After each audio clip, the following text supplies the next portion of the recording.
So welcome tonight. We're so glad to have you here for Artwise. It's our speaker series sponsored by Martha Mackey. Thank you, Martha.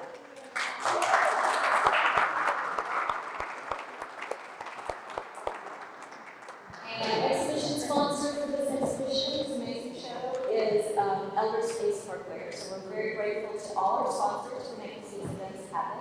My name is Delaney. I'm the head curator here at the Hunter.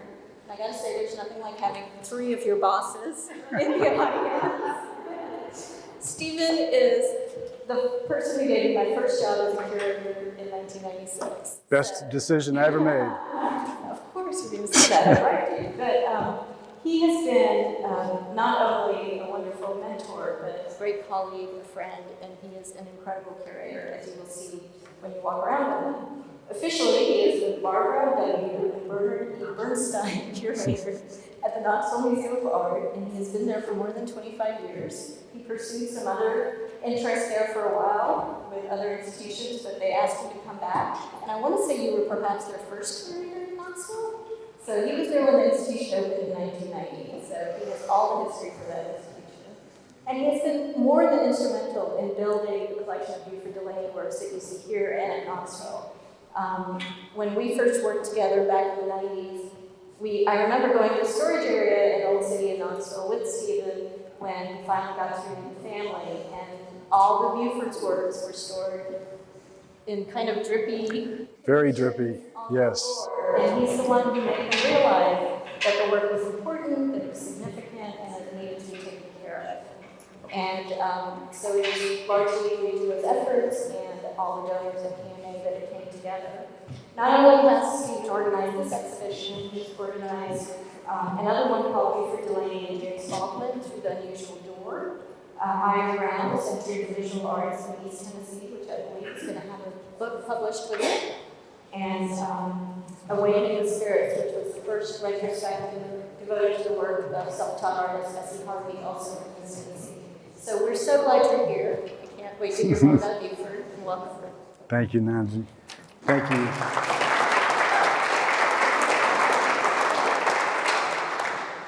Now, Nandini's been an amazing colleague, and I was so thrilled when she landed here, and I knew she would do great things, and especially following on the heels of Ellen Simic, who did such a fabulous job too. It's great to see Ellen here tonight.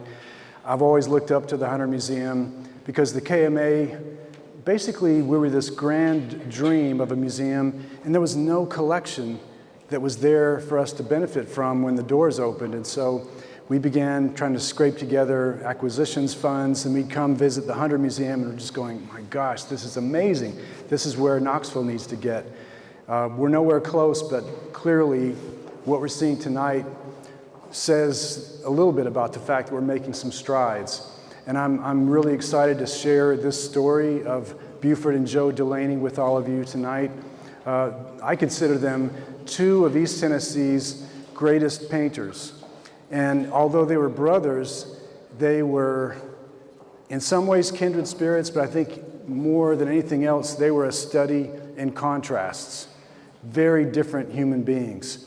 I got a chance to meet Joe, never got a chance to know Beauford, but I feel like I've come to know him through his work. And one of the things that I wanted to do for you tonight is to walk you through the exhibition and share with you some of my thoughts and observations about his artistic evolution. And also, I want to bring in at key points some of James Baldwin's observations, because Baldwin was a protege of Beauford Delaney. He met Delaney when he was a teenager, and that meeting was very memorable. And I'll tell you more about it later, but basically, Baldwin credited Delaney for giving him his creative vision, his ability to see the world beneath or beyond surface appearances and to get at the truth. And that's something that he said, you know, one of the best things that ever happened to him was meeting Beauford Delaney and having him in his life for 38 years. It was a lifelong friendship.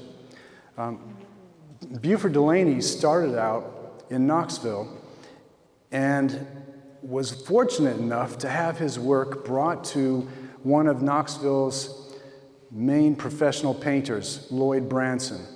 And Branson was really a jack of all trades. He could do portraits, landscapes, still lifes. But he saw something in this young Beauford Delaney that impressed him, and he encouraged Delaney in the studio. This is how you run a studio practice. Soon, Beauford and Joe realized that Knoxville was probably not the best setting for them to enjoy successful careers as artists. And so they eventually moved out and headed to greener pastures further north. Beauford's career can be broken down into several chapters. And the one that you see here is a very rare drawing from the time that he went to Boston, 1923 until about 1929. And there, he specialized in these academic portraits. What was revolutionary for him, though, is that while he's making these fairly traditional, very tight drawings, he's going to the museums and he's seeing Matisse and Van Gogh and Picasso and Monet. And those lessons are sinking in, and they're changing his artistic perspective. And soon you begin seeing changes occur. And one of the things that's been great is the fact that Baldwin seems to be there at these key points in Beauford's evolution. They meet in 1940, and Baldwin, I want to say, is maybe, 14 or 15. And Beauford is living in Greenwich Village. Baldwin goes up, hears about Delaney, goes up 3 flights of stairs, knocks on Delaney's studio door. The door opens, and he said, these eyes that I'll never forget, scanned me up and down like an X-ray. And when I walked through the threshold, I entered into Beauford's colors and his jazz music and all these things that I never got to hear in the household where my father was a strict preacher and didn't let me enjoy those things. And so Beauford becomes this surrogate father for Delaney from that moment forward. And Baldwin becomes for Delaney his key eyewitness to this amazing evolution as an artist, where he sacrificed so much and made do with so little, and still was able to create the spectrum of work that we see here.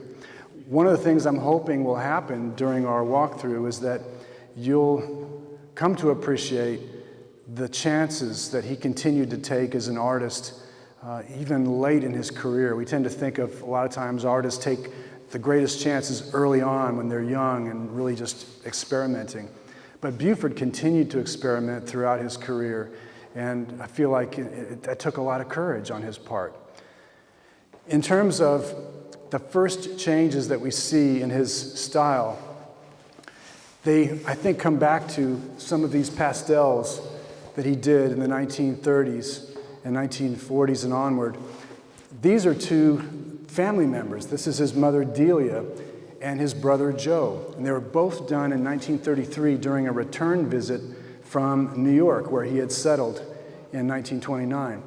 And what I find exciting about us acquiring this work is that it never left Beauford's possession. It was in the estate all the way through. I've seen images of Beauford's studios, and you would see Mother up there on the wall observing everything that he was doing. And he was basically nurtured by her creative energy. She was a gifted quilt maker and was always trying to move him forward as an artist. Here are a couple of self-portraits that I think say a lot about Beauford. You get the sense of Beauford's ability to capture his own powerful view of the world. I mean, his eyes seem such a dominant part of these 2 likenesses. This is actually a study for a major painting that's in the Detroit Institute of Art's collection. And then this, I think, is a fabulous work, just the way that he's come back in with some pastel to bring out these additional touches. And what we'll begin to see as we move through the exhibition is how color and line become more and more empowered in his style. And I consider this to be one of the great portraits of all time that Beauford created. It was done in 1944. It's of James Baldwin about 4 years after the two of them met. And one of the things about it that I think is fascinating is to look at it compared to these from, 11 years earlier. And you can see the difference in the handling of the composition, the color, the fact that he's not looking at the surface appearance of things. He is seeking this inner radiance that he felt in the world around him, whether it was a particular place or a certain human being that he felt connected to. He was looking for these colors that were more metaphysical than they were actually descriptive and superficial. And so what we see here are those iridescent colors splashing all over Baldwin's face. What could have inspired him to use a color scheme like this? The other thing we see too is Baldwin's confident glance. He's now an adult. He's looking at the world with these eyes that are capable of seeing the truth beneath surface appearances in a way that was similar to what Delaney could do. So they were very much kindred spirits. One of the things that took me down one of many Beauford Delaney wormholes was this inscription right here. And it says, "To John Arvonio from Beauford Delaney, 1944. And I started researching John Arvonio. It turns out that he was an experimental filmmaker. And he and Beauford and Baldwin were friends. And when I looked at Arvonio's main claim to fame, it was basically something that aligned beautifully with one of the first stories that Baldwin tells about spending time with Beauford Delaney. The two of them used to walk through Greenwich Village in the early 1940s together, and they would have these in-depth conversations. And one of those conversations happened at a street corner where Beauford was looking down and just seemed really distracted, and Baldwin kept thinking, well, let's cross the street. What are you doing? And Beauford calmly says, "Look." And Baldwin's looking around and he says, "Look again." And Baldwin follows Beauford's eyes down to a puddle in a rainy street that had oil, this iridescent sheen created by engine oil. And it created this reflection of the surrounding urban environment in a way that transformed it into something magical. And Baldwin said, from that time on, I had this ability to appreciate the visual world in a way that I never dreamed I'd have, and it was all because of that moment with Beauford Delaney. And what I've speculated is that those iridescent colors are in fact part of the color scheme in this particular portrait. And if you look at what John Arvonio is best known for, it's a 10-minute short film. And what does it depict? The rainy streets of Manhattan with all these colorful reflections of neon signs. It's almost as if Baldwin's story of Delaney and looking down at the puddle inspired John Arvonio to create this film. We don't know for sure, but there's this interesting connection between Arvonio, Baldwin's story, and this particular portrait. I'll just point out to you before we move over to the next section, here are some additional figurative works. And if you look at the two yellow-looking works on paper, they reflect Beauford's experimentation even as late as the late 1960s, where he's an elderly artist. But this is created with a monoprint technique. It looks like oil on paper. Well, it is, but what he did was he had a canvas, a bright yellow canvas with this African figure outlined, and he took this piece of paper, having already stained it with watercolor, and he pressed it into the surface of this canvas, peeled it away, leaving all these pull-away marks, and leaves you with this mirror image. It's a print made from this other painting, which I've actually seen at Swan Galleries in New York. I saw the painting from which this was created. And I had close-ups, and the pull marks matched exactly. And then this is a late self-portrait by Beauford Delaney, where he's taken his features and made them this grotesque, almost balloon-like head. But this is done the same way. There was a positive image where he had laid down thick paint, taken this watercolor-stained piece of paper, pressed it, pulled it away. And then I love this particular series of small drawings. There were dozens of these, and it looked like he had knocked these off in maybe a 15-minute, 30-minute span. And he's looking at himself, and it seems as if each one of these drawings, somehow, he's seeing himself in a slightly different temperamental and physical light. And I just find these, again, fascinating snapshots of this intriguing individual who was like a Buddha figure to prominent people that he knew in Manhattan and in Paris, Willem de Kooning, Georgia O'Keeffe, W.C. Handy. There were so many people that admired him and hung on his every word. Let's move over here to this next section. On this wall here, it's from circa 1945, and it's classic Beauford Delaney urban scene of the mid-1940s, where he would reduce the urban environment to these, look like shards of just brilliant color, almost like a stained glass window. Matter of fact, that's one of the things I wanted to start talking about. Was one of the recurring themes that I see in Delaney's artistic evolution is his interest in reflective surfaces, not just the puddle, but he's looking at windows in the urban environment. He's looking at stained glass in churches. All these different surfaces are giving him compositional ideas, because more and more as he evolves, his overriding interest is in capturing the effects of light and movement. Not light the way Monet, his hero, did. Monet was more like an optical effect of light bouncing off of objects in nature and dissolving those forms and releasing brilliant color. Delaney's was more metaphysical. It was expressive and emotional. It was all about his response to his environment.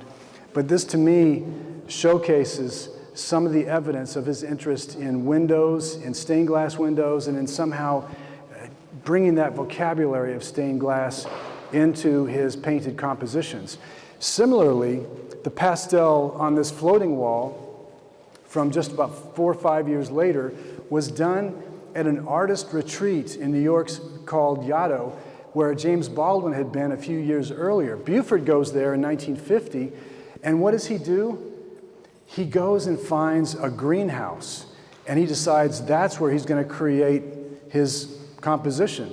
And of course, it makes sense. A greenhouse is like a cathedral of glass and light. And so he goes in there and creates this composition. And then when we move on to Paris, he goes over there in 1953. Baldwin arrives in Paris in 1948. Beauford's missing Baldwin. He goes over in 1953 thinking he's going to go visit. Little does he know, he never moves back. He stays in Paris. He comes back occasionally to visit Knoxville, but he never goes back to New York after all those years.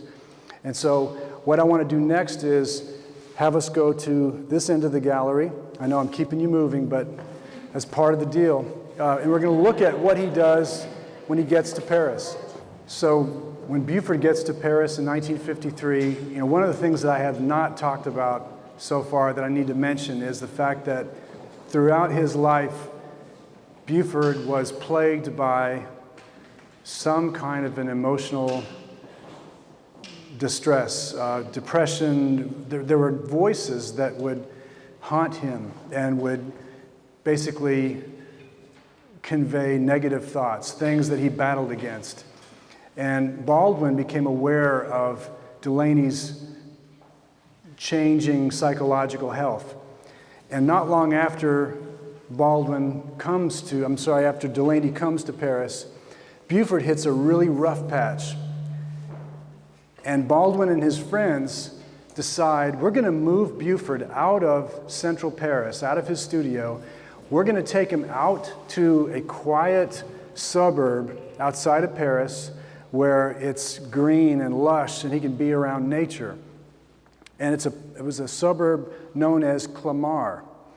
And so at first, Beauford is writing letters to family and friends, and you can get the sense that he's really feeling like he's so isolated that he's not really comfortable.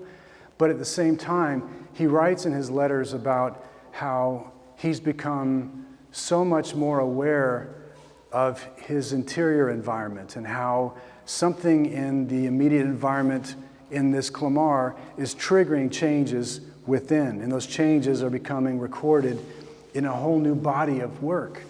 And so what happens when we look at these Clamar abstractions, and I'll explain the circumstances, what I see is the solid shapes of those earlier New York city scenes. It's as if those shapes have ruptured and all this light and color spills out in these new organic abstractions. And what Baldwin does, it's such a gift to us, is he's there to check on Beauford to make sure that he's doing all right. And there's one day where he writes down this essay that's reprinted many times over, where he says, I sat with Beauford at this window in his studio, and through that window, this entire universe of color and changing form unfolded before us. The darkest of darks, the bluest of blues, the most brilliant sunsets. And they were, all the light, all the color, all the movement was filtered through this big tree that was pressed up against the window. And that window, again, another reflective surface, became a portal of inspiration for Delaney to launch into this new body of work where you've got these atmospheric marks. And many times what he would do is he would begin with a dark wash of color and then build it up into brilliance, almost like coming out of darkness into light. And that's really what his life was all about, moving from this dark place that held him back to, the city of light in Paris and to light in his own artwork. And you might also notice how many of the works from this period, they're not oil on canvas, they're watercolor and gouache. Anybody have any idea why that might be? It's all about capturing those fleeting moments. So oil on canvas is not the most immediate. So with watercolor and gouache on paper, he felt like he could just lay the paper down, start making marks, laying down areas of color, reworking it as he began to see things change in his studio window. And so from 1955 to 1962, he's at Clamar and produces what I think is a brilliant body of work.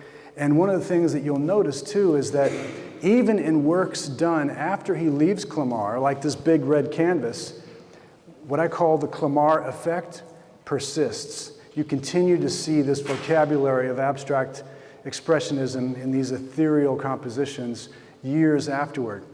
I want to mention a watercolor here that may strike some of you as being different in mood. Maybe it's not as complex in terms of color. It's actually composed of only two colors, black and red. And he allows them to coalesce on this piece of paper that's been loaded down with water. And he allows for these chance feathery marks to occur as these pigments coalesce on their own. And this was inspired by his suicide attempt when he was visiting friends in Greece. He begins hearing the voices. They tell him that basically his life is in danger, and he's thinking, well, rather than having someone bump me off, I'm just going to jump overboard. I don't know how to swim, and that'll be my way of controlling my circumstances. He jumps overboard. Rather than dying, he's rescued by a Greek fisherman.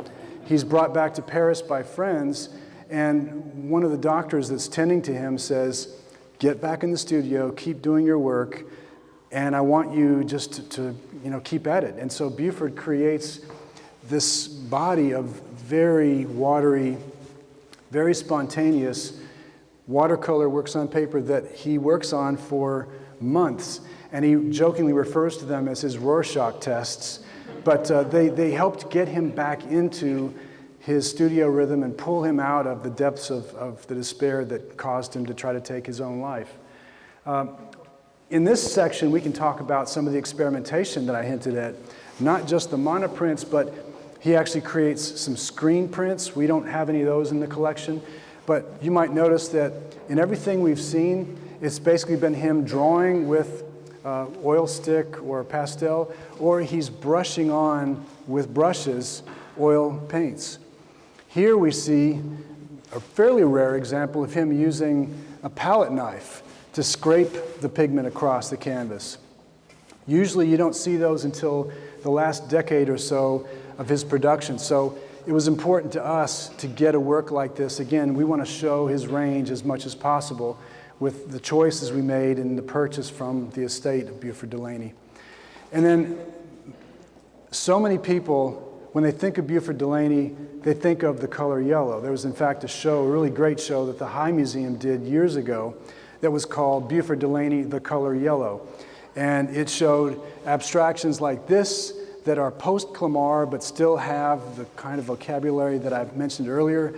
But what I want you to pay attention to is the fact that this may look like it's yellow, but if you get up close, you'll see lime green and white and rust. There's so many colors that he would work into this layering, where underlying layers of one color were allowed to peek through. These may seem like they'd be very simple to create, but they're terribly complex. And so I really invite you to get up close and feel this sense of movement and rhythm.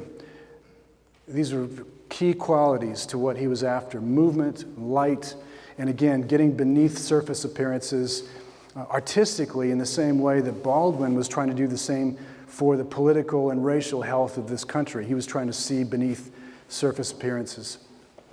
The Baldwin-Delaney connection also manifests itself in interesting ways, such as this work on paper, For Jimmy, Love Beauford, July, Istanbul. The two of them were together in the summer of 1966 in Istanbul.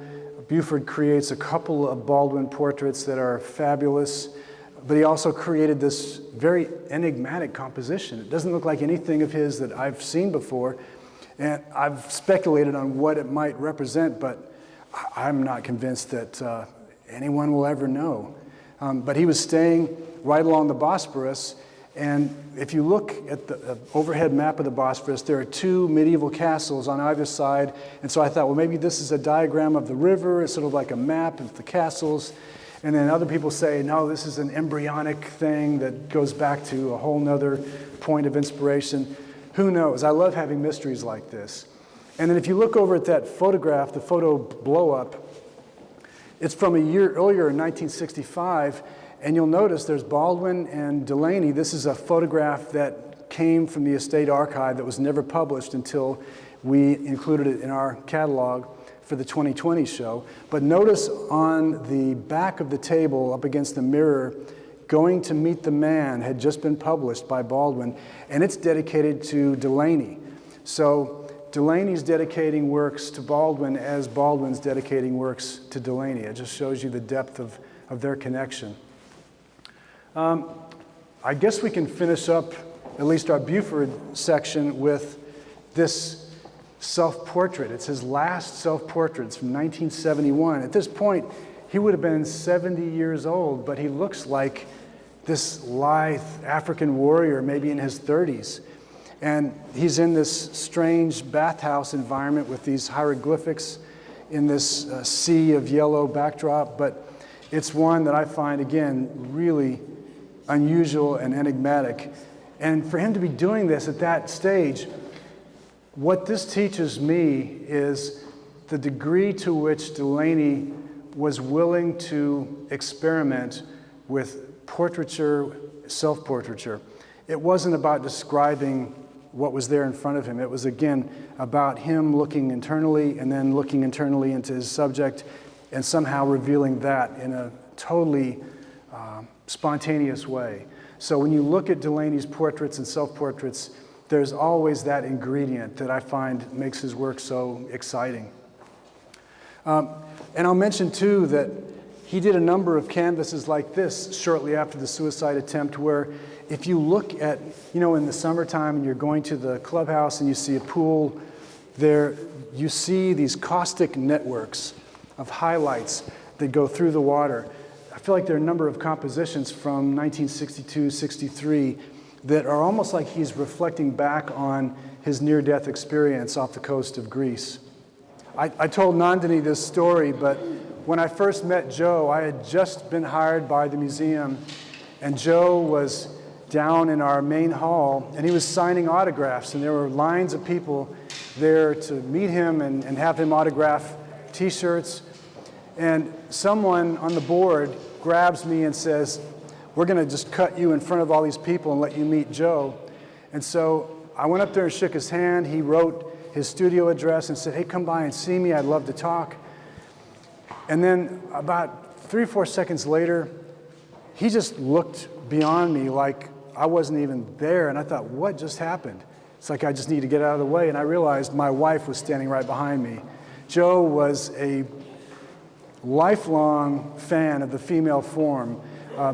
One of the things that he did, as much or more than anything else, was he did figure drawing. He was religious about figure drawing. He perfected as much as possible his craft. He would go into the studio every day and just sketch and sketch and sketch. And usually it was nude women. And many times they were factored into compositions, but he and Beauford could not have been more dissimilar in terms of Joseph's lifelong interest in the figure. The place where I see the two of them coming together is in their interest in light and movement. If you look at Joe's work, I think there's a lot of playful movement, and some of that came by way of his mentor, Thomas Hart Benton, whose murals and paintings you probably have seen. I know you've seen some paintings of his here, but they tend to have this rhythmic rolling quality, and that's something that Joe took and made his own. One of the canvases that I'm so glad that we own is this one called Vine and Central from 1940, and it's a quintessential Joe Delaney painting. The first time I saw this in the flesh, it was at a prominent dealer in New York City, and he and these other dealers were convinced it was a New York scene, and I knew that it was a Knoxville scene. And he kept saying, "How could it be Knoxville? It's dated 1940. Joe was in New York by then." I said, that's where memory comes into play and nostalgia. This was Joe remembering an intersection in Knoxville that was the crossroads of black and white Knoxville, where so many exciting things happened. It's where a lot of performances were in clubs and theaters. And so this was Joe in 1940 as a young professional artist in New York, remembering the glory days of sneaking out of the house in Knoxville, going down just a couple of blocks, and being as a juvenile in the middle of all this adult action. And so it's something that we see again and again, him being willing to think back and remember earlier times, him being interested in capturing human action, human figure in motion in urban environments. If you look at Macy's Parade, one of the things that I've heard about with this on the walls at the KMA is people would tell me, it doesn't look finished. It looks incomplete. It looks like he's just, left the studio and wants to go back and finish off this figure, or hide some of these underdrawing lines. And what I told anyone that says that is, it has to be finished. And they said, well, how can you say that? Because he gave it to us. Why would he give his hometown museum a painting that wasn't finished? In his mind, it was finished. And I conclude that one of the things that keeps Joe's work as energetic as the crowds he was trying to capture was the fact that he didn't hide all of his tracks. He left these spontaneous gestures be what they were. He allows you to see through to the underlying layers of his composition. And he makes visible his whole sequence of building a composition. I think something about that just keeps his work fresh and constantly moving. If you look at a lot of super realists or hyper realists, the work looks frozen. He wanted to be at the opposite end of the spectrum from there. And so I think in compositions like this, you can't help but be aware of the movement of his subject as much as you are the awareness of his own energy and movement in the studio, guiding his pigments across the surface of paper or canvas. For years I've dreamed of having a show of Joe and Beauford together. We've displayed their work together, but never as a fully blown show. And so when Nandini said, hey, any chance we could borrow some of Joe's work? And I realized the space it was in, they could borrow everything that we owned of Joe's, that this was a great outcome. It was a really good decision on Nandini's part. And I want to leave some time for Q&A. I know I probably covered too many details, but I'm just really grateful that all of you came out tonight and wanted to be here and wanted to be part of this. Thanks to the Hunter Museum and for all the great work that they do on this show and all the other shows. Like I said, I hope that at some point Beauford's work can come into this collection. It deserves to be here, and I'd like to think that it would add immeasurably to the great story that you're telling about American art. So thank you very much.